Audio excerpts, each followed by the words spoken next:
आप देख रहे हैं इंस्पायरो इंडिया न्यूज नेटवर्क IINN 24। मुझे कहते पैसा नहीं हो तो सरकार से कहो हमें इच्छा मृत्यु का भी एक प्रावधान दे देवे ताकि हम इच्छा मृत्यु प्राप्त कर सके। हमारे राजस्थान के बहुत से साथी ऐसे हैं। राजस्थान समायोजित शिक्षाकर्मी संघ के सदस्यों ने सुप्रीम कोर्ट द्वारा उनके पक्ष में फैसला होने के बाद भी पेंशन चालू नहीं करने पर आखिरकार हताश होकर राजस्थान सरकार से इच्छा मृत्यु की मांग कर डाली। सदस्य भावुक हो गए और कहा कि अब कोई रास्ता नहीं बचा है क्योंकि लाखों रुपए सरकार के कोष में फंसे हैं। वकीलों पर रुपए खर्च करने और घर की जिम्मेदारियों के बाद अब उनके पास घर की सामान्य जिम्मेदारियां पूरी करने के लिए भी पैसा नहीं बचा है। राजस्थान समायोजित शिक्षाकर्मी संघ ने सोमवार को पत्रकार वार्ता की। संघ के प्रदेश महामंत्री शिवशंकर नागदा ने कहा कि मुख्यमंत्री गहलोत ने प्रदेश के लाखों कर्मचारियों को पुरानी पेंशन का लाभ दिया। इसमें विश्वविद्यालयों, बोर्डों व स्वायत्त शासी संस्थाओं के कर्मचारी शामिल हैं, किंतु प्रदेश के समायोजित शिक्षा कर्मियों को प्रथम नियुक्ति तिथि अनुदानित पद पर से पुरानी पेंशन का लाभ नहीं दिया गया। इस कारण समायोजित शिक्षा कर्मियों एक भाग जो 10 वर्ष 2011 से पूर्ण कर सेवानिवृत्त हो रहा है वह अपूर्ण पेंशन प्राप्त कर रहा है तथा जिन कर्मचारियों की सेवानिवृत्ति 2011 के बाद 10 वर्ष से पूर्व ही हो गई वे पुरानी पेंशन के लाभ से पूर्णतः वंचित है। पेंशन संबंधी नियम पूर्व में ही विद्यमान थे किंतु उनकी अनदेखी कर नए RVRES नियम बनाकर हमारे हितों पर कुठाराघात किया गया। उन्होंने कहा कि अब स्थिति ऐसी है कि घर चलाना भी मुश्किल हो रहा है, दूसरी जिम्मेदारियां तो दूर है। मैं शिवशंकर नागदा, प्रदेश महामंत्री राजस्थान समायोजित शिक्षाकर्मी संघ राजस्थान।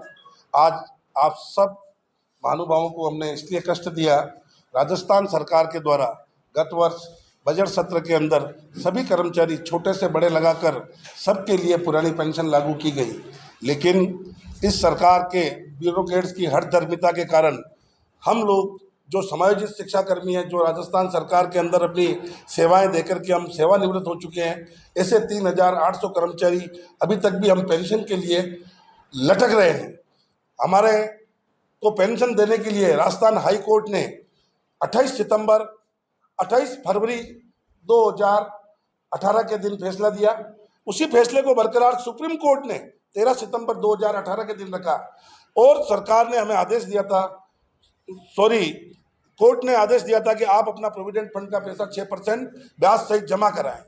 उस प्रोविडेंट फंड के पैसा सेवानिवृत्त होने के बाद नहीं होने के बावजूद घर, खेत, अपनी प्रिय वस्तु गिरवी रख करके हमने बैंक में जमा कराकर गवर्नमेंट को चेक दिए। वो चेक भी हमने 31 जुलाई 2018 तक करोड़ों रुपए के चेक जमा करवा दिए। सरकार ने उसके अंतर्गत अपनी कंप्लेंट्स कंप्लीट करने के लिए गंगानगर के साथियों का पैसा विड्रॉ कर लिया, हमारा पैसा विड्रॉ नहीं किया। आज हम सेवानिवृत्त होने के बावजूद हमारा NPS का पैसा भी हम नहीं उठा पाए। आज हमारी स्थिति घर के अंदर दयनीय से दयनीय बनी हुई है। हम न तो अपने घर परिवार के अंदर किसी काम के नजर आते हैं, न बाहर समाज में।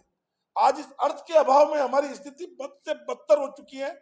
सरकार ने जब सामाजिक न्याय के अंतर्गत सभी कर्मचारियों को पेंशन देने की घोषणा की, हमारे अंदर भी बड़ा हर्ष हुआ कि हमारे लिए तो हाईकोर्ट और सुप्रीम कोर्ट फैसला दे चुकी है, सरकार निश्चित रूप से लागू करेगी।